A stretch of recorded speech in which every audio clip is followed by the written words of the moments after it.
Hi, this is Wendy, and welcome to my No Frills Java video series. I don't do any fancy video production or anything, so you might hear traffic in the background, you might hear my cat meowing, you might even hear my next door neighbors arguing with each other, but whatever. When you're coding in the real world, you're hearing lots of noises in the background, so just suck it up and get used to it.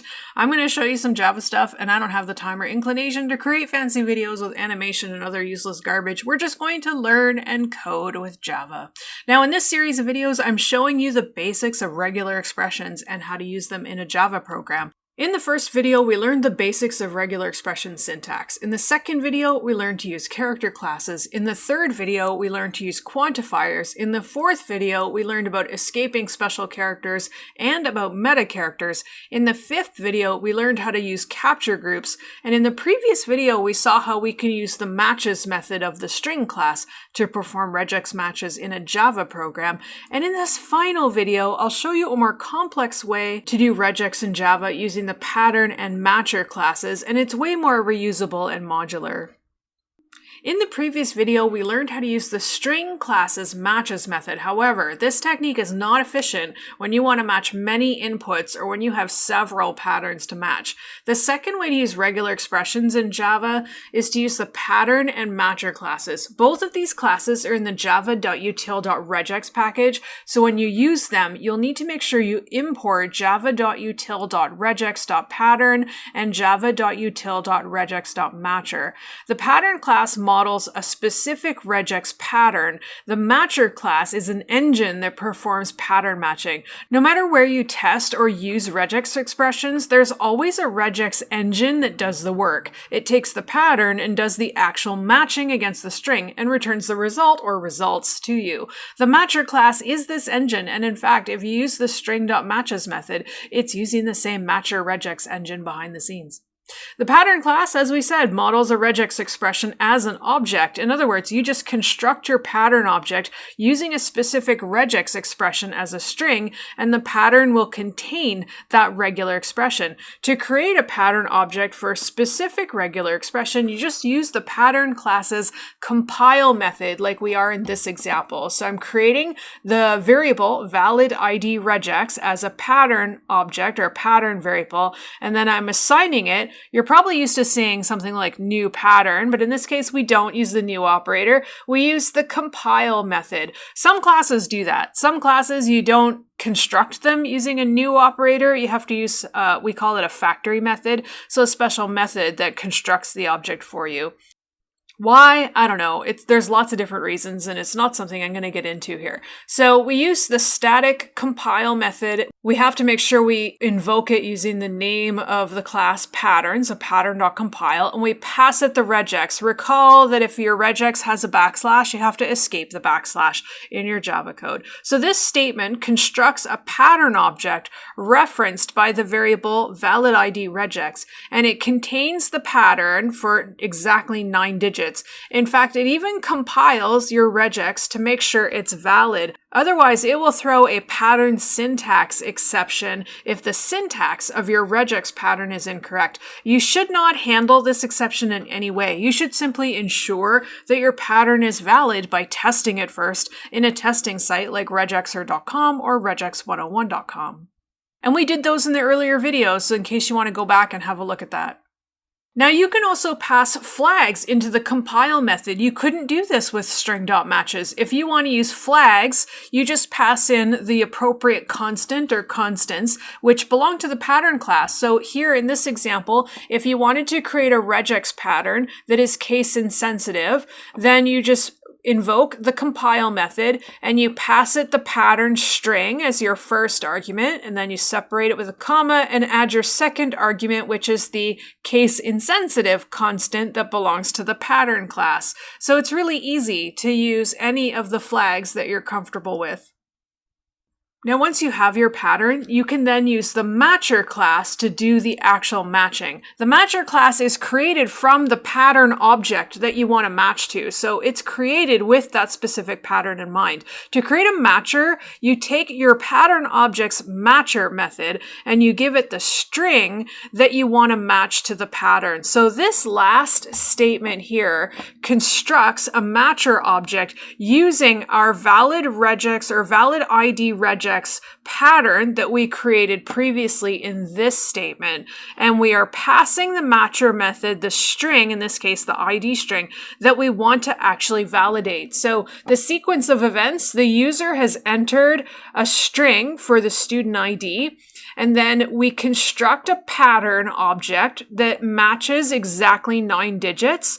And then we construct a matcher that says take that 9 digits pattern and match it to the ID the user entered. Now, you don't necessarily have to create your pattern object immediately after you get your input. Most programmers will create all their necessary pattern objects first, and then they'll start getting user input, and then they'll create the matchers. As long as you create your matcher object after you've created your patterns and after you've grabbed your inputs, obviously, because it needs both of those in order to work. Now, it's important to note that this only creates the matcher. It only creates the matching engine. It actually hasn't performed any matching yet. So, like, oh my God, how do we go about using the matcher to see if our input actually matches? Because this just constructs all the objects. This hasn't actually done any matching. So there's 3 different types of matches that the matcher can perform for you. The first one is using the matches method. And I talk about this one first because it's the most similar to the String.matches method. In fact, it's exactly the same. So the matches method will try to match the entire string to the pattern, starting from the beginning of the string all the way to the end of the string. The entire string has to match as if the expression was enclosed in the starts with and ends with boundary markers. So the starts with and ends with boundary markers are assumed. They're already there. So this works exactly as if your pattern had those boundary markers, even if it doesn't have. They're included automatically, just like the string matches method. So for example, if the input for the ID contained the string 1, 2, 3, 4, 5, 6, 7, 8, 9, then the matches method would return true because it matches the pattern object of exactly 9 digits that we've created for it. But if the ID value was more than 9 digits, so if it was 1, 2, 3, 4, 5, 6, 7, 8, 9, 9, 9, or if it had other characters before or after the 9 digits, such as the last one, which has some letters before or after the digits, then it's going to return false. It has to match the entire string. So this one doesn't match because it's not exactly 9 digits. This one doesn't match because there's other characters before and after the exact 9 digits. So again, this one is probably the most similar to what you're used to using if you've used the strings matches method. It's exactly the same. Another technique is to use the matcher's lookingAt method. LookingAt tries to match the string from the beginning, but the entire string doesn't have to match. It's basically a starts with. So for example, if the ID value that the user entered is 1, 2, 3, 4, 5, 6, 7, 8, the lookingAt method will return true. Even if the ID is 1, 2, 3, 4, 5, 6, 7, 8, 9, 9, 9, it will still return true because the string starts with exactly 9 digits. But if the ID string is AB, 1, 2, 3, 4, 5, 6, 7, 8, 9, CD, then it's going to return false because even though the string contains exactly 9 digits, it does not start with exactly 9 digits. The third technique that you can use is using the find method of the matcher class. The find method tries to find a pattern match inside the string, so it doesn't have to match the entire string. For example, all of the sample values that we've been using for the ID string variable will match because they all contain exactly 9 consecutive digits. This one is exactly 9 digits. This one contains exactly 9 digits. It will actually capture, I think, the first 9 digits. This one does contain 9 digits. It's in there. So find is like just find it or contains. See if it's contained within the string. So each of these will return true. Now, the other really cool thing about the find method is that if you call it more than once on the same string with the same pattern, it will look for subsequent matches. For example, if we had this really long value for our ID string, you'll see it actually does contain 2 sets of exactly 9 digits in there. So if we use the find method on that string, it will look for more than one occurrence. If I call the find method the first time, it'll return true because it finds the first set of 9 digits. On the second call to the find method, it'll return true again because it finds the second set of 9 digits. So with all these 3 methods that you have access to, there is some nice flexibility there, but I'll be honest, most of the time you're probably just going to use the matches method. But just in case, here I've summarized the 3 methods we've discussed and how they kind of look if you were to do this in a regex tester. So the matches method looks for an exact match as if the anchors were present, the starts with and ends with. The lookAt method will find a match as if the pattern contains only the starts with, so if this pattern occurs at the start of the string. And the find method acts as if there's no anchors at all, but it does global matches. So it will find a match anywhere inside the string and has the ability to look for those global matches, to look for more than one match.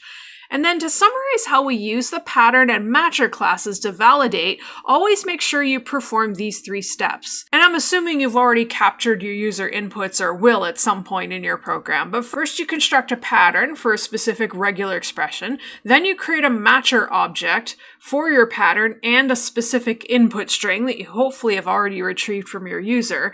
And then you execute one of the matcher methods, such as matches, lookingAt, or find.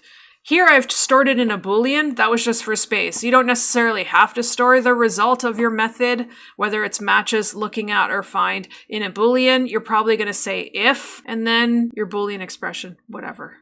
Okay, let's try all of this in a sample program. Go ahead and pause the video and start creating an application that's going to ask the user for the scores on 3 exams. Exam number 1 is worth 15%, exam number 2 is worth 25%, and exam number 3 is worth 35%. Each exam is out of 50 marks. Write a program that asks the user to enter their exam grade out of 50 for each exam as an integer value. We'll just start with integers because they're nice and easy, and then calculate the weighted average of the 3 exams. So go ahead and start the program. Just get the framework set up, ask the user for the 3 exams, the exam grades. And if you want to start writing some code for this, that's totally fine.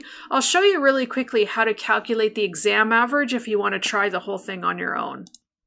So the exam average in this case is a weighted average. What that means is that it takes into account that each of the 3 exams have a different weighting. So for example, exam 1 is worth 15%, 2 is worth 25%, 3 is worth 30%. So to calculate the weighted average, the first thing you need to do is calculate the weight for each particular exam. So if I have the exam 1 grade, and again, all of the exams are out of 50. So if I have, oops, there should be a 1 in there. So if I have the exam 1 grade, and then what I do is divide that by 50, because it's out of 50 marks, and then I multiply that by its weighting, which is 15%, and that will give me the earned weighting of exam 1. So how much out of 15% has the person earned with this exam 1 grade? And then I just do the same thing. So exam 2 grade, and I divide that by 50. And then I multiply that by its weighting, which is 25. That's going to give me the weighting for the second exam. So how much percentage out of 25 did that person earn with this exam grade? And then, of course, I'm going to do the same thing for the third exam grade. So I take my third grade, divide it by 50, and then multiply that by 35. That's going to give me the weighting out of 35 for the third exam that the student got on this particular exam grade. Then what I'm going to do is I'm going to add all of these weightings up. So I'm going to calculate the sum, and this is going to give me the total weighting. Now, the amount of weight that we have available is 75. If I add up the weights of all the exams, the first one is 15%, the second one is 25%, and the third one is 35%. That's a total of 75. So what I'm going to do to calculate my weighted average, I'm going to take that total weight and I'm going to divide it by 75. Now that's going to give you a decimal number, so to make it look nice on the screen, you'll want to multiply it by 100. But that's basically it. That's how you calculate a weighted average. If you like, we can try it with some actual numbers, and you can, if you've got a calculator handy, so that you can see in more detail how it works.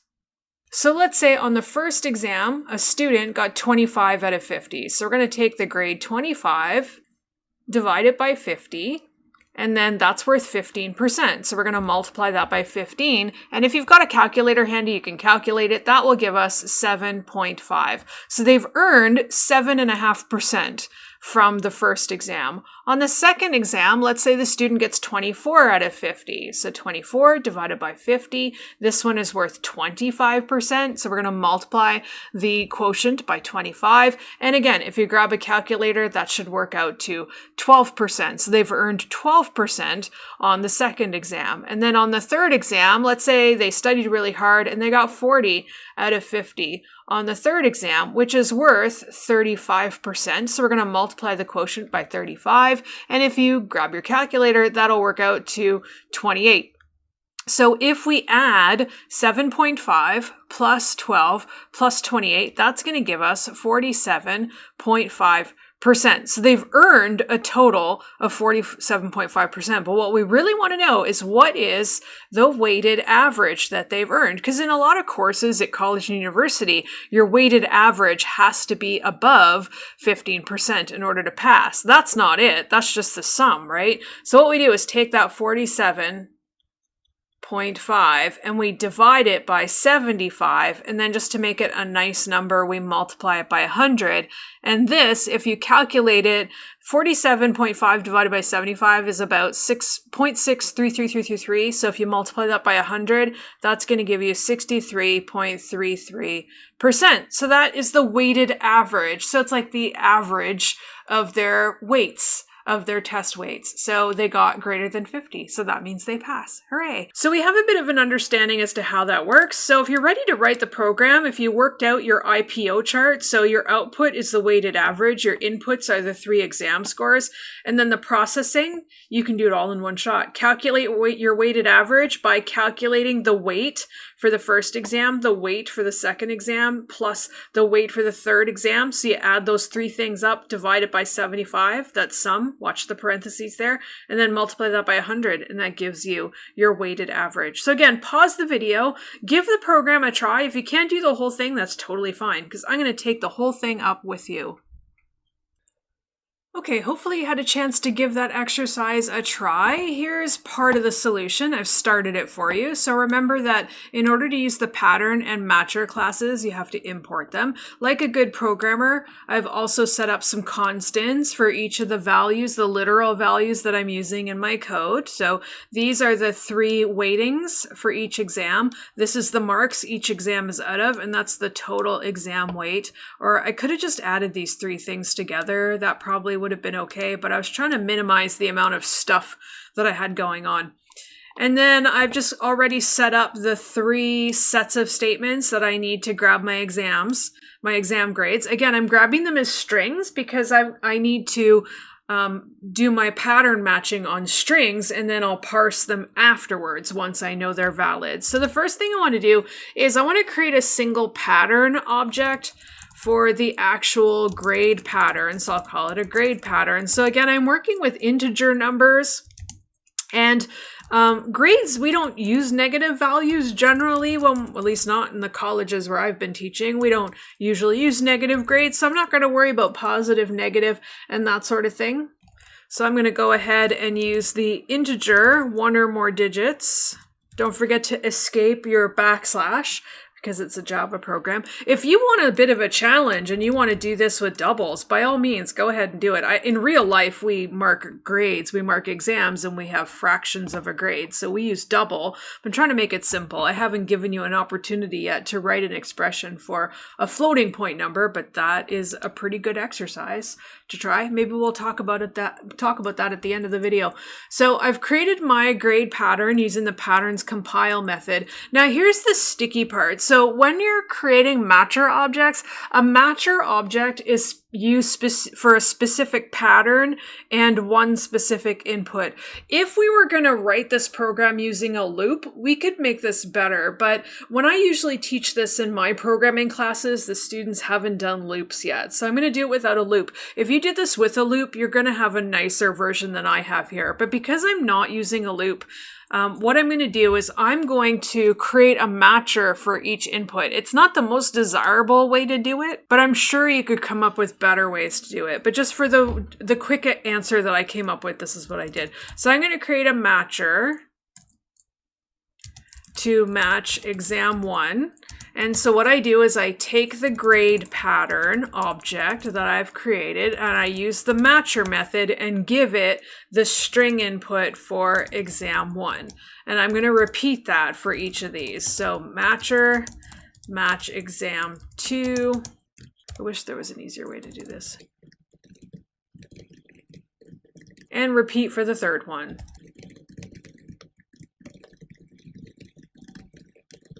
There. So now what I'm going to do is I'm going to have an if statement, and I'm just going to say if each one of these matchers match, then go ahead and do everything. So if match exam1 dot matches and match exam2 dot matches and and match exam3 dot matches. I know this is horrible, but I'm starting off nice and easy. There we go. Oh, I ran out of room. There. Okay, then, and this is where you do all the good stuff. So I'm eventually going to parse each exam grade to, I'm using integer. So int, if you're doing doubles, and do doubles. And then I'm going to calculate the weightings and the weighted average. And then I'm going to display the weighted average. And then on the else, I'm just going to display a very generic error message. I don't like it when programs do this, but this was the fastest way and the shortest one I could come up with. If you have the time, you can do this better, and we'll talk about that. There. Oh, that fit. So I want to parse each one of these things into an int. And hey, I just thought of something too. If you know arrays, you can actually make this even better. You can use an array for your 3 exam grades. But again, when I teach this, or the timing in which I teach this, my students don't know arrays yet. So I'm not going to do an array, but something for you to try. Parse int str exam1. And I'm just going to repeat this bloop, bloop, for 2 and 3. Oh yes, I would love to know arrays right now. I mean, I know arrays. I would love for all of you to know arrays because this would be so much better if we knew arrays, but maybe I'll make a separate video for that. All right, and then I've got to calculate my weighted average. So this is gonna get messy. So first, exam 1 divided by exam marks. All the exams are out of 50. Oops.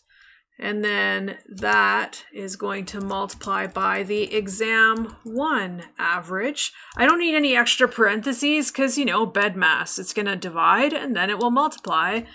And it's going to do that for all of these expressions and it'll add at the end. I'm going to do this to make it a little easier to read.